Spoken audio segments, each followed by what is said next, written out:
Hello বাচ্চারা, কেমন আছো সবাই? আশা করি সবাই ভালো আছো। তো ওয়েলকাম টু মাই চ্যানেল। তো দেখো, এখানে যেটা আমাদের আজকের প্রথম টপিক এবং প্রথম পার্ট, এর কতগুলো পার্টে আসবে, ঠিক আছে? এটা হচ্ছে ফার্স্ট পার্ট, এর কতগুলো পার্টে আসবে, ঠিক আছে? এটা 3টে পার্টে আসবে। প্রথমে একটা পার্ট 1, এবং সেটা হচ্ছে কি জীবজগতের নিয়ন্ত্রণ ও সমন্বয়, ঠিক আছে? আচ্ছা, এই যে পার্ট 1 আছে, এরপরে আসবে পার্ট 2, এবং পরবর্তীকালে পার্ট 3, 4ও আসতে পারে, ঠিক আছে? দেখো, এখানে আমি প্রত্যেকটা পার্টকে আমি আলাদা আলাদা কেন বলছি, তোমরা প্রাণী হরমোনটা একটা পার্টে থাকবে, ঠিক আছে? উদ্ভিদ হরমোন একটা পার্টে থাকবে, ঠিক আছে? এরকম প্রত্যেকটা আলাদা আলাদা পার্টে কিন্তু তুমি পাবে, ঠিক আছে? এরকম পার্ট 1, পার্ট 2, পার্ট 3 করে, যাতে তোমাদের পড়তে এবং বুঝতে সুবিধা হয়, ঠিক আছে? আজকের যে টপিকটা আমাদের রয়েছে সেটা হচ্ছে জীবজগতের নিয়ন্ত্রণ ও সমন্বয়, যেটা ক্লাস 10-এর। এটা কি? এটা হচ্ছে ক্লাস 10-এর ফার্স্ট চ্যাপ্টার, ঠিক আছে? দেখবে ফার্স্ট চ্যাপ্টার রয়েছে জীবজগতের নিয়ন্ত্রণ আর সমন্বয়, ঠিক আছে? আচ্ছা, এখানে দেখো, তুমি কোনো চ্যাপ্টার শুরু করার আগে তোমাদেরকে এটা বলে দিচ্ছি, কোনো চ্যাপ্টার যখন শুরু করবে তখন সেই চ্যাপ্টারের বিষয়বস্তুটা কিন্তু জানবে, ঠিক আছে? চ্যাপ্টারের মধ্যে কি রয়েছে, কি বলতে চাইছে, একটা হেডলাইন, যেটা চ্যাপ্টারের হেডলাইন, যেমন নিউজ পেপারে যেমন হেডলাইন থাকে, সেটা পড়লে তুমি বুঝতে পারো যে ভিতরটা কী রয়েছে বা কী বিষয় বলতে চাইছে। সেরকম চ্যাপ্টারটার যে হেডলাইন অবশ্যই কিন্তু পড়বে। যেমন দেখা, এখানে লেখা আছে জীবজগতের নিয়ন্ত্রণ আর সমন্বয়। তার মানে জীবজগৎ মানে কি? গোটা সংসার আমাদের, অর্থাৎ যেটা কী নিয়ে গঠিত স্যার? উদ্ভিদ আর প্রাণী, এই নিয়ে তো আমাদের জীবজগৎ তৈরি, উদ্ভিদ আর প্রাণী। এই উদ্ভিদ এবং প্রাণী, এই যে সংসার নিয়ে আমাদের যে তৈরি হয় কি জীবজগৎ, এই জীবজগৎকে কে নিয়ন্ত্রণ করে স্যার? এই জীবজগৎকে কে নিয়ন্ত্রণ করে? উদ্ভিদকে কে নিয়ন্ত্রণ করে? উদ্ভিদকে নিয়ন্ত্রণ করে বিভিন্ন রকমের উদ্দীপক, ঠিক আছে? আমি আসবো সেই সব বিষয়ে। বিভিন্ন রকমের উদ্দীপক নিয়ন্ত্রণ করে, হরমোন নিয়ন্ত্রণ করে, প্রাণীদের ক্ষেত্রেও সে একই জিনিস, হরমোনাল কিছু, এবং মস্তিষ্ক, চোখ, এইসব কি করে? নিয়ন্ত্রণ করে আমাদেরকে একটা স্বাভাবিক জীবনযাপন করার জন্য। এটা প্রাণীদের ক্ষেত্রে। উদ্ভিদদের ক্ষেত্রে ওদের স্বাভাবিক জীবনযাপন করার জন্য বিভিন্ন রকমের উদ্দীপক এবং হরমোন কাজ করে, হলো? এবং এটা ছাড়াও আমাদের কি করে? এইসব যে জীবজগৎকে নিয়ন্ত্রণ যেমন করে, তেমনি সমন্বয় করে, কিছু কাজও করে, ঠিক আছে?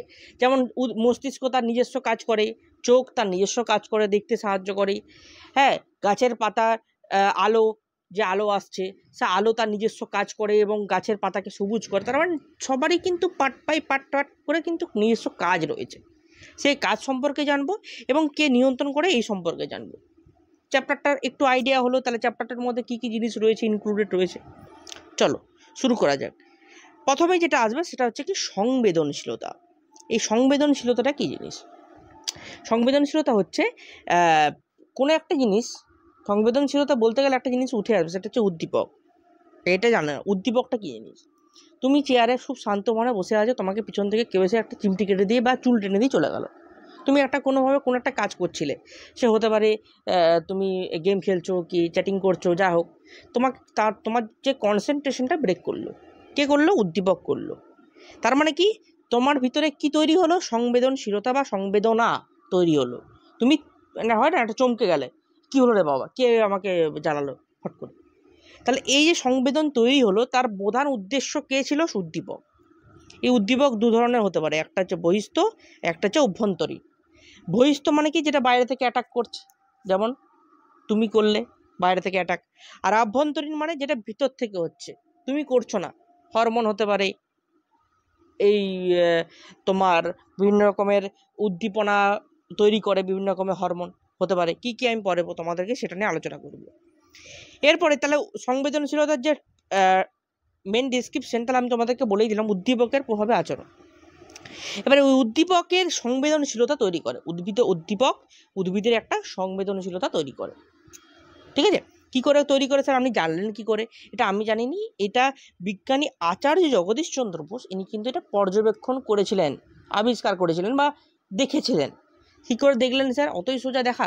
হ্যাঁ, উনি দেখেছিলেন একটা যন্ত্রের মাধ্যমে, কেসকোগ্রাফ যন্ত্রের মাধ্যমে। সে যন্ত্রটা কীরকম তোমাদেরকে আমি দেখাচ্ছি। যন্ত্রটা ঠিক এরকম টাইপের দেখতে হয়, ঠিক আছে? যন্ত্রটি দেখতে ঠিক এরকম হয়, এটা দেখো কেসকোগ্রাফ যন্ত্র লেখা আছে, দেখতে পাচ্ছ কেসকোগ্রাফ যন্ত্র। এবার যন্ত্রটা সে দেখতে হয় ঠিক এরকম টাইপের, ঠিক আছে। এই যে যন্ত্রটা দেখতে পাচ্ছ, এই যন্ত্রের মধ্যে দেখো অনেক কিছু জিনিস রয়েছে, দেখতে পাচ্ছ নিশ্চয়ই। এবার তোমাদেরকে বলি উনি কি করেছিলেন। এই যে একটা গাছ, সবাই দেখতে পাচ্ছ, এটা একটা গাছ, কি সুন্দর একটা গাছ টবের মধ্যে রয়েছে। এই গাছটির মধ্যে কি করেছে ইনি, যে পাতায়, এই যে পাতায় দেখো একটা দড়ি লাগানো আছে, দেখতে পাচ্ছ, এই যে একটা দড়ি লাগানো আছে, এই যে এই দড়িটা দেখো লাগানো আছে এই পাতা ডালের মধ্যে, ঠিক আছে।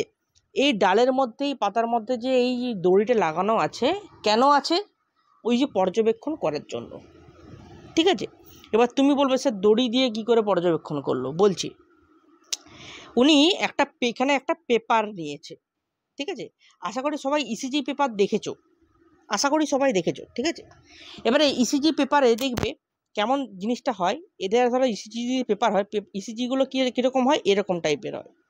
ইসিজি আমাদের কি ডিনোট করে একটু কমেন্ট সেকশনে আমাকে বলবে, ইসিজি আমাদের কি ডিনোট করে, বা কি জন্য আমরা ইসিজিটা করি, বা ইসিজি করতে গেলে আমাদের কি জানতে পারি। সব থেকে বড় কথা, ইসিজি করতে গেলে আমরা কোন জিনিসটাকে জানতে পারি, এটা আমাকে কমেন্ট সেকশনে জানাবে, ঠিক আছে।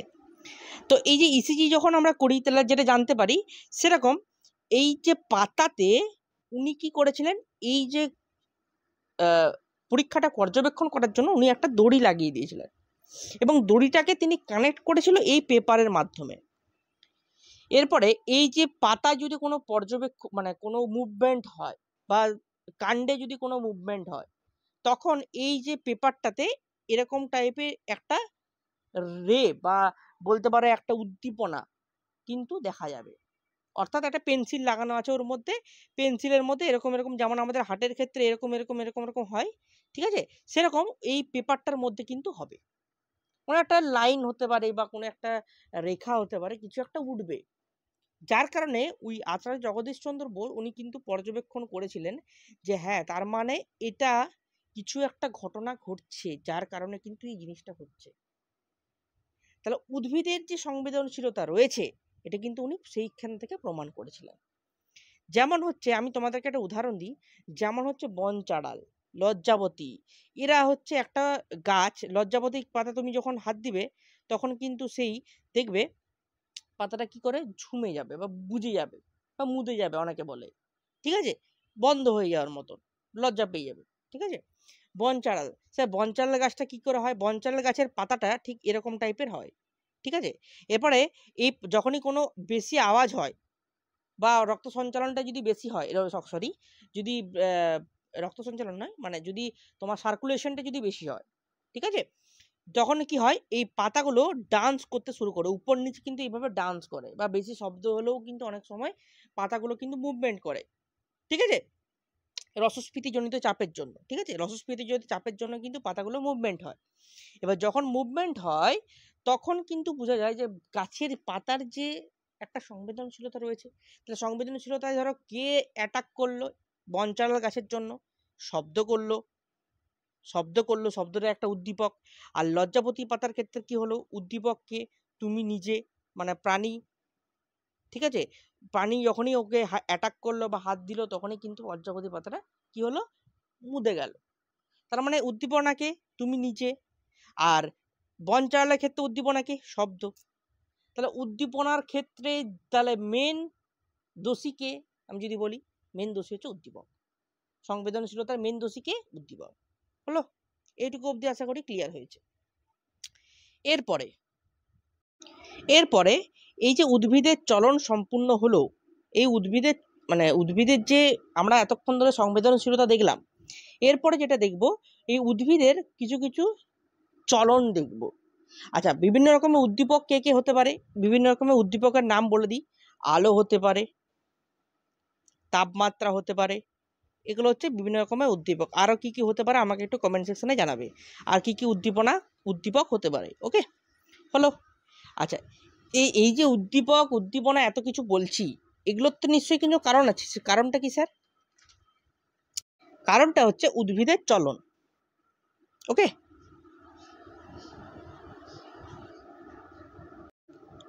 উদ্ভিদের কি হলো, চলন হলো। এই উদ্ভিদের চলনের ক্ষেত্রে কিছু কিছু জিনিস তোমরা লক্ষ্য করতে পারবে। যেমন উদ্ভিদ, উদ্দীপক বললাম, মানে উদ্দীপকের প্রভাবে কিন্তু উদ্ভিদের চলনও কিন্তু সম্পন্ন হয় বিভিন্ন রকমের উদ্দীপকের প্রভাবে। যেমন বিভিন্ন রকমের উদ্দীপক, কিন্তু সেটা কি ধরনের উদ্দীপক হতে হবে? বিভিন্ন রকমের উদ্দীপক মানে স্যার কি ধরনের? অভ্যন্তরীণ না বহিস্থ উদ্দীপক? কিছু কিছু বহিস্থ উদ্দীপকও রয়েছে এর মধ্যে, ঠিক আছে। আচ্ছা, আভ্যন্তরীণ উদ্দীপক রয়েছে কিনা আমাকে একটু কমেন্ট সেকশনে জানাবে তো। আভ্যন্তরীণ উদ্দীপকের প্রভাবে কি উদ্ভিদের চলন সম্পূর্ণ হয়? এটা একটু আমার কমেন্ট সেকশনে জানাবে। খুব ভালো কোশ্চেন কিন্তু এটা। আভ্যন্তরীণ উদ্দীপকের প্রভাবে কি উদ্ভিদের চলন সম্পূর্ণ হয়, হ্যাঁ কি না? ঠিক আছে। আচ্ছা, তাহলে এই যে উদ্দীপকের চলন সম্পূর্ণ হয় বিভিন্ন রকমের বহিস্থ উদ্দীপকের প্রভাবে। তো বহিস্থ উদ্দীপকের প্রভাবে যে হয় তার কি কি কি উদাহরণ রয়েছে? প্রথম হচ্ছে আবিষ্ট চলন রয়েছে। স্যার আবিষ্ট মানে বলছি, আবিষ্ট চলন আর একটা হচ্ছে আবিষ্ট বক্রচলন। এই আবিষ্ট চলনের মধ্যে কি কি রয়েছে? আবিষ্ট চলন মানে তোমার কোনো বিভিন্ন রকমের উদ্দীপক, যেমন আলো হতে পারে, রাসায়ন হতে পারে। এই যে ফটোট্যাকটিক মানে কি? আলো। এবার তুমি মনে রাখার একটা ট্যাকটিক্স বলে দিচ্ছি, ট্যাকটিক, ঠিক আছে, কাছাকাছি আছে। এই ফটোট্যাকটিক, ফটো মানে কি? আমরা অনেক সময় দেখবে ছবি তুলি তো। এবার ধরো সেলফি তুলতে গিয়ে ধরো একটু অন্ধকার আছে, আমি বলি কি এই লাইটটা দে, মানে ফটো তুলতে গেলে লাইট দে। লাইট মানে কি? আলো। তাহলে ফটোর সঙ্গে কি রিলেটেড রয়েছে? আলো। হলো কম্বিনেশন, বুঝতে পারলে? তাহলে ফটো মিন্স আলো। ওকে। ট্যাকটিক মানে কি? ট্যাকটিক মানে চলন, মানে আলোর উদ্দীপকের প্রভাবে যে চলন সম্পূর্ণ করে তাটা হচ্ছে ফটোট্যাকটিক। হলো। দেন কি? দেন আসছে কেমোট্যাকটিক। কেমো মানে কি? কেমিক্যাল। কেমো মিন্স কেমিক্যাল বা রাসায়নিকও বলতে পারো। কেমো মিন্স কেমিক্যাল বা রাসায়নিকও বলতে পারো, ঠিক আছে। কেমো মিন্স কেমিক্যাল বা রাসায়নিকও তুমি বলতে পারো। আমরা বলি না কেমিক্যাল, এটা এর মধ্যে বিরাট কেমিক্যাল রয়েছে, এই কথাগুলো আমরা বলি। কেমিক্যাল মানে কি? রসায়ন বা রাসায়নিক। তার মানে রাসায়নিকের প্রভাবে যে উদ্ভিদ তার চলন সম্পন্ন করে, ঠিক আছে। আচ্ছা, ফটোট্যাকটিকের উদাহরণ কি হতে পারে?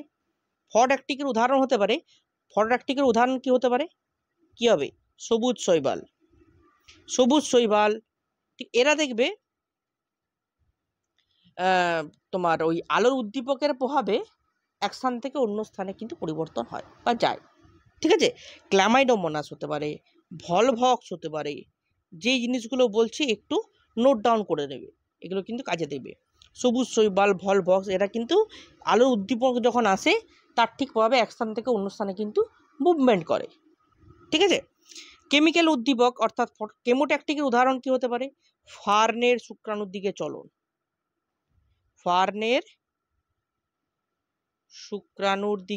চলন, এটা কিন্তু হবে। আচ্ছা, থার্মোট্যাকটিকের কি উদাহরণ হবে আমাকে একটু কমেন্ট সেকশনে জানাবে তো। আর থার্মোট্যাকটিকটা কি আমি বলে দিচ্ছি। থার্মো মানে কি? থার্মো মানে হচ্ছে, থার্মো জিনিসটার সঙ্গে তুমি যেটা তুমি বুঝায় একটা মনে রাখার একটা ট্রিক বলে দিচ্ছি, ট্রিক। এই থার্মোট্যাকটিকটা হচ্ছে, দেখবে আমরা জ্বর হলে কি দিয়ে মাপি বলো তো? থার্মোমিটার দিয়ে। কি দিয়ে মাপি? থার্মোমিটার দিয়ে কি মাপি আমরা? শরীরের তাপমাত্রা। কি মাপি? শরীরের তাপমাত্রা মাপি। এই শরীরের তাপমাত্রা মাপার জন্য কি দরকার? থার্মোমিটার দরকার। সেরকম উদ্ভিদের ক্ষেত্রে কিন্তু এই থার্মো অর্থাৎ তাপমাত্রার প্রভাবে যে চলনটা সম্পূর্ণ হয় সেটা হচ্ছে কি? আমার থার্মোট্যাকটিক। এই থার্মোট্যাকটিকের কি উদাহরণ হতে পারে আমাকে কমেন্ট সেকশনে জানাবে। এরপরে আসবে হচ্ছে আবিষ্ট বক্রচলন। একটা আবিষ্ট চলন হলো যার মধ্যে এই তিনটে জিনিস পেলাম। এরপরে আবিষ্ট বক্রচলন যার মধ্যে দুটো জিনিস পড়ে, একটা হচ্ছে ট্রপিক চলন আর একটা হচ্ছে ন্যাস্টিক চলন। সে ট্রপিক চলন মানে কি? আমি আসছি আস্তে করে। প্রথমে ট্যাকটিক চলনটাকে দেখে নাও। এর সঙ্গে আরেকটা ইনক্লুড আছে ট্যাকটিক চলন, ঠিক আছে। ট্যাকটিক চলনটা এতক্ষণ ধরে ট্যাকটিক বললাম। ট্যাকটিক চলনটা কি সেটা দেখো। বহিস্থ উদ্দীপকের প্রভাবে যখন দেখো সমগ্র স্থান পরিবর্তন করে, মানে আমি উদ্দীপনা দিলাম, যেমন লজ্জাবতী গাছের পাতা, আমি উদ্দীপনা দিলাম, হাত গাছের পাতার উপর টাচ করলাম, বাট গাছের পাতাকে মুভমেন্ট করলো ঠিকই, বাট এক স্থান থেকে অন্য স্থানে সরে গেল গাছের পাতাটা, সরালো না। তার মানে এটা কি ট্যাকটিক চলনের উদাহরণ হবে? হবে না, বুঝতে পারলে? তাহলে আমার ট্যাকটিক চলন উদাহরণ তখনই হবে যখন সে সমগ্র স্থান পরিবর্তন করবে। যেমন এই যে বললাম ক্ল্যামাইডোমোনাস, ভলভক্স, এরা এক স্থান থেকে অন্য স্থানে কিন্তু পদার্পণ করে বা স্থানান্তর হয়, তাহলে সেটা একটা উদাহরণ হতে পারে। নেক্সট হচ্ছে কি ট্রপিক চলন। এতক্ষণ ধরে বলছিলাম টপিক, এই যে টপিকটা কি বহিস্থ উদ্দীপকের প্রভাবে যখন গতিপথ অনুসারে চলন করে। ধরো মানে কি আমি বলছি, ধরো এখানে সূর্যটা রয়েছে, এখানে ধরো সূর্য রয়েছে, ঠিক আছে। এবারে সূর্যটা রয়েছে এখানে, আর আমার এখানে একটা গাছ রয়েছে, ধরো এখানে আমার একটা গাছের পাতা রয়েছে। এবার সূর্যটা এদিকে আছে, গাছের পাতাটা কাণ্ডটা এখানে কাণ্ড রয়েছে, কাণ্ডের উপরে এরকম পাতা রয়েছে। এবারে সূর্যটা এদিকে আছে, পাতাটাও এদিকে রয়েছে। সূর্যটা আবার কি করলো, এখান থেকে ট্রান্সফার হয়ে চলে গেল এখানে চলে গেল, পাতাটাও দেখবে এখানে চলে গেছে। আবার সূর্যটা ট্রান্সফার হয়ে এখানে চলে এলো, পাতাটাও কি করবে, এখানে চলে যাবে। একই পাতা, শুধু যেদিকে আলোর গতিপথ হচ্ছে ও সেই দিকে শুধু মুভমেন্ট করছে বা যাচ্ছে। সেটা হচ্ছে কি একটা ট্রপিক চলনের উদাহরণ। আশা করি বুঝাতে পেরেছি। এরপরে যেটা আসবে সেটা হচ্ছে ন্যাস্টিক চলন। এই জিনিসটা মাথায় রাখবে। ট্র্যাকটিক চলন মানে কি সমগ্র স্থান পরিবর্তন, ট্রপিক চলন মানে কি গতিপথ অনুসারে চলন, আলোর গতিপথ যেদিকে হবে পাতাটা আমার সেই দিকে মুভমেন্ট করবে, টপিক হয়ে গেল। এরপরে আসবো ন্যাস্টিক চলন। ন্যাস্টিক মানে কি, ন্যাস্টিক মানে তীব্রতা। এই কতগুলো ওয়ার্ড মনে রাখবে। ট্যাকটিক মানে কি সমগ্র স্থান, ট্রপিক মানে কি গতিপথ, ন্যাস্টিক মানে কি তীব্রতা। এই যে কতগুলো টার্ম বললাম, এই টার্মগুলো মনে রাখলেই তোমার হয়ে যাবে, বেশি কিছু মনে রাখতে হবে না, তুমি এরপরে আরামসে একটা উদাহরণ বের করে নিতে পারবে। ওকে, এরপরে ন্যাস্টিক চলন উদাহরণ তীব্রতা। তার মানে কি, তুমি একটা গাছের পাতায় হাত দিচ্ছ, যে লজ্জাবতী গাছের পাতা হাত দিলে, দিয়ে গাছের পাতাটা কি হলো, মুদে গেল, ঠিক আছে। তাহলে কি তীব্রতা, তুমি যে পরিমাণ তীব্রতা দিলে সেই অনুযায়ী ও কাজ করলো।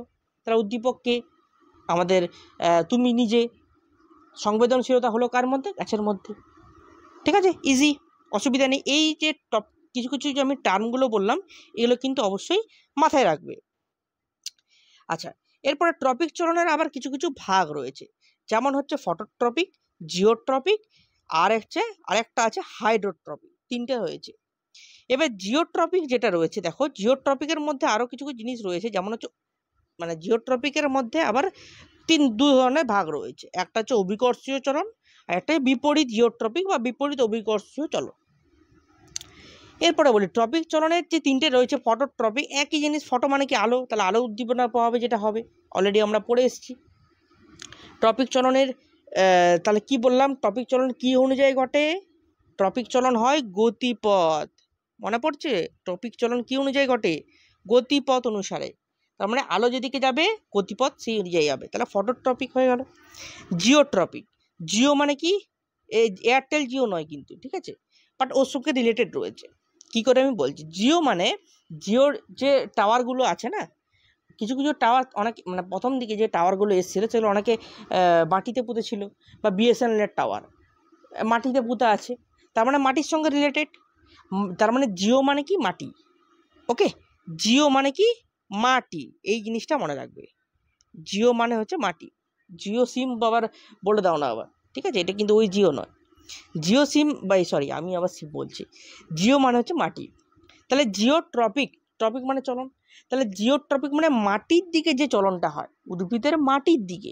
তার মানে কি, মাটির দিকে কখন চলনটা হবে, উদ্ভিদের শিকড়, উদ্ভিদের যে শিকড় আছে সেই শিকড়গুলো কি মাটির দিকে যায়, তো একটা বীজ থেকে যখন একটা গাছ পূর্ণাঙ্গ গাছ হয়, যখন গাছের যে শিকড়গুলো হয় শিকড়গুলো কোন দিকে যায়, মাটির দিকে যায়। তাহলে মাটির দিকে গেলে কোন চলনটা হবে, জিওট্রপিক চলন হবে। আশা করি বুঝতে পারলে। অর্থাৎ মাটির দিকে যায় মানে কি, অভিকর্ষজর দিকে যায়, মাটির দিকে যায় মানে কি, সেটা অভিকর্ষজর দিকে যায়, বা অভিকর্ষ চলনও একটা নাম বলা যেতে পারে। স্যার কী করে বুঝলেন আমি অভিকর্ষ চলন, পৃথিবীর যে অভিকর্ষ কোন দিকে থাকে, মাঝে, মানে পৃথিবী তার মাঝখানে থাকে অভিকর্ষ, ঠিক আছে। আর মাটি যখন গাছের যে শিকড়গুলো মাটির দিকে যাচ্ছে, মানে কোন দিকে যাচ্ছে, উপর দিকে তো নিশ্চয়ই যাচ্ছে, নিচের দিকে যাচ্ছে, সেই জন্য এই নিচের দিকে যাচ্ছে বলে সেটাকে বলা হচ্ছে অভিকর্ষীয় চলন। মানে নিচের দিকে মানে কি, ওই যে পৃথিবীর মধ্যবিন্দুর দিকে যাচ্ছে, নিচের দিকে যাচ্ছে। ধরো এটা যদি গাছ হয়, এটা ধরো একটা বীজের এইভাবে মাটির দিকে যাচ্ছে, এভাবে মাটির দিকে যাচ্ছে, এখানে ধরো এটা হচ্ছে তার অভিকর্ষের দিকে যাচ্ছে, নিচের দিকে যাচ্ছে, মানে অভিকর্ষের দিকে যাচ্ছে, তাই জন্য এটা অভিকর্ষীয় চলন। যদি এটা উপর দিকে আসতো, এই যে শিকড়গুলো যদি উপর দিকে আসতো, যা কখন আসে, বিভিন্ন লবণাম্ব উদ্ভিদের ক্ষেত্রে কিন্তু হয়। শ্বাসমূলের যে লবণাম্ব উদ্ভিদ দেখতে পাওয়া যায়, সেক্ষেত্রে কিন্তু এই বিপরীত জিওট্রপিক চলনকে দেখতে পাওয়া যায়।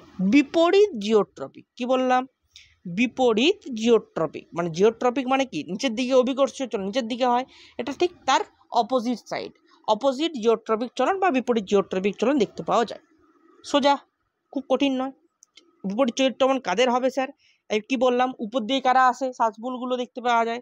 একটা সুন্দরী, গড়ান, গেওয়া গাছের যে শ্বাসমূলগুলো হয়, এটা যদি একটা গাছ হয়, ঠিক আছে, গাছের যে শ্বাসমূলগুলো কি উপর দিকে এইভাবে উঠে আসে, এইভাবে উপর দিকে উঠে আসে। কেন উঠে আসে আমাকে একটু বলবে তো, কারণটা কেন উঠে আসে? ঠিক আছে, এই যে উপর দিকে উঠে আসে, তার কারণে কি হয়, অভিকর্ষ নিচের দিকে উঠে আসে উপর দিকে, অর্থাৎ বিপরীত, তাই জন্য বিপরীত অভিকর্ষ চলন। নেক্সট হচ্ছে কি হাইড্রোট্রপিক চলন। এটা একটা উদাহরণ তোমরা নিজেরাও ঘরে করতে পারবে। কীভাবে? ঘরে ধনে পাতা নিয়ে আসবে, ধনে পাতা, এখন হয়তো কিছু কিছু জায়গায় ধনে পাতা পাবে, এখন হয়তো পাবে, আর এরপরে আর পাবে না। ধনে পাতাটা দেখবে তুমি একটা ছানি বা কোনো ফুটো ফুটো কোনো জায়গা রয়েছে, সেখানে রাখবে এবং তার নিচে একটা জল লাগবে, তার নিচে শুধু জল লাগবে, মাটি না, শুধু জল। দেখবে ওই যে ধনে পাতাটার এটা যদি ধনে পাতা হয়, পাতা থেকে যে শিকড়গুলো দেখবে জলের দিকে এইভাবে যাচ্ছে, ঠিক আছে, জলের দিকে এইভাবে শিকড়গুলো দেখবে যাবে, ঠিক আছে। অর্থাৎ হাইড্রো মানে কি, হাইড্রো মানে হচ্ছে জল, হাইড্রো মানে কি, জল। অর্থাৎ উদ্ভিদের যে শিকড় বা চলন যদি জলের দিকে হয়, তখন তাকে আমরা বলি হাইড্রোট্রপিক চলন। এর উদাহরণ কি যেমন হচ্ছে, দেখো বলে দিলাম, মূলরমের জলের কোণার দিকে চলন। ওকে, মূলরমের জলের কোণার দিকে চলন হলো, বুঝতে পারলে আশা করি। চলো, নেক্সট হচ্ছে ন্যাস্টিক চলন। ন্যাস্টিক মানে কি, আবার বললাম, ন্যাস্টিক মানে কি, তীব্রতা। ন্যাস্টিক মানে তীব্রতা, কতটা তীব্রতায় অনুযায়ী তুমি কিন্তু কাজ করছো, সেই তীব্রতা। এটারও কিন্তু তিন ধরনের, একটা ফটোন্যাস্টিক, একটা হচ্ছে কেমোন্যাস্টিক, আর একটা থার্মোন্যাস্টিক। থার্মো মানে কি, টেম্পারেচার, তাপমাত্রা হয়ে গেল কিছুক্ষণ আগে। কেমোন্যাস্টিক মানে কেমিক্যাল হয়ে গেল। ফটোন্যাস্টিক মানে কি, আলো হয়ে গেল। ঠিক আছে, জাস্ট উদাহরণগুলো মনে রাখবে। পদ্মফুল, সূর্যমুখী হচ্ছে ফটোন্যাস্টিক, অর্থাৎ বেশি আলোতে ফুটে, কম আলোতে ফুটে না। এই তো তীব্রতা মানে কি, বেশি আলোতে ফুটবে, তীব্রতা যার বেশি হবে। সকালবেলা তীব্রতা কি গরম, এখন সারাদিনটা কি গরম, আবার রাতে কিন্তু তীব্রতাটা অনেক কম, ঠিক আছে, তার তীব্রতা অনুযায়ী এই ফুলগুলো ফুটে। আচ্ছা, থার্মোন্যাস্টিক মানে তাপমাত্রা, অর্থাৎ গ্রীষ্মকালে কিছু ফুল ফোটে, যেমন টিউলিপ, এই শীতকালে, ঠিক আছে, কিছু ফুল গ্রীষ্মকালে ফুটে, তীব্রতা অনুযায়ী, তাপমাত্রা অনুযায়ী। তাপমাত্রা যেমন কম হবে, তাপমাত্রা মানে তীব্রতা মিলে যাচ্ছে। তারপরে কেমোন্যাস্টিক, কেমো মানে কি, কেমিক্যাল। এখানে আরেকটা জিনিস আছে, সূর্য শিশির, কলসপত্রী, ভেনাস ফ্লাই ট্র্যাপ, দেখেছো লেখা আছে। এই যে ভেনাস ফ্লাই ট্র্যাপটা হচ্ছে একটা গাছের পাতা, পাতাটা হচ্ছে এইভাবে, এরকমভাবে থাকে, ঠিক আছে, এইভাবে মুখটা হাঁ করে থাকে, এইভাবে দাঁত বের করে থাকে, ঠিক আছে, গাছের পাতাটা। এবার গাছের পাতাটা কি হয়, যখনই কোনো পোকামাকড় এর মধ্যে এন্টার করে, এটা ধরো যদি পোকা হয়, এটা যদি কোনো পোকা হয়, ঠিক আছে, পোকাটা যখন এন্টার করলো, গাছের পাতার যে মুখটা হাঁ করে থাকে, এটা বন্ধ করে দেয়। এবার বন্ধ করে দিলে কি হয়, গাছের পাতাটা ওই যে পোকার তার থেকে যে কেমিক্যালটা ও শোষণ করে নেয়, দেন পোকাটা যখন মরে যায়, পোকাটাকে আবার ফেলে দেয়, আবার পাতাটা কিন্তু হাঁ করে দেয়। এই জন্য এর নাম হচ্ছে ভেনাস ফ্লাই ট্র্যাপ, এটা কিন্তু মাথায় রাখবে, কোশ্চেন আসতে পারে। এবং সিসমোন্যাস্টিক চলন, যেটা উদাহরণ হচ্ছে লজ্জাপতি গাদা। সিসমো মানে কি, সিসমো মানে কি বলো, সিসমো মানে স্পর্শ, সিসমো মানে স্পর্শ, ঠিক আছে, সিসমো মানে স্পর্শ বা টাচও বলতে পারো, ঠিক আছে, আর টাচ করে বা স্পর্শ করে, যে বাহ্যিক স্পর্শ করে, যে বিভিন্ন রকমের যে চলনটা সম্পূর্ণ করে, অর্থাৎ তুমি যে পাতাটা হাত দিলে, লজ্জাপতি পাতাটা, সেই কী করলো, সঙ্গে সঙ্গে কী করলো, বন্ধ হয়ে গেল। তার বুঝতে পারলে আশা করি। যাই হোক, এই অবধি ছিল, কেমন লাগলো বলবে, ঠিক আছে। তোমাদের এই চলন, উদ্ভিদের চলনটা কিন্তু পুরোটা আমি শেষ করেছি। এরপরে আসবে হচ্ছে কি, প্রাণীদের হরমোন, এই সরি, এরপরে আসবে হচ্ছে উদ্ভিদ হরমোন। এরপরে যে টপিক আসবে সেটা হচ্ছে উদ্ভিদের হরমোন। এটা আমি আরেকটা ক্লাস নিয়ে নেবো উদ্ভিদ হরমোন নিয়ে, ঠিক আছে। আজকেরটা উদ্ভিদের চলন নিলাম, এর পরের পার্ট 2 যেটা আসবে সেটা হচ্ছে উদ্ভিদ হরমোন নিয়ে, ঠিক আছে। কেমন লাগলো অবশ্যই জানাবে, এবং পরবর্তী ক্লাসের জন্য অবশ্যই কিন্তু কমেন্ট করে জানাবে কেমন লাগলো ক্লাসটা, ঠিক আছে। আর যদি ক্লাসে ভর্তি হওয়ার থাকে অবশ্যই আমার চ্যানেলে যুক্ত হয়ে যাবে, ঠিক আছে? সেখানে কিন্তু সমস্ত রকমের আপডেট পেয়ে যাবে, ঠিক আছে? আজকে পর্যন্ত এই অবধি, আবার দেখা হচ্ছে নতুন একটা ভিডিও নিয়ে। টাটা।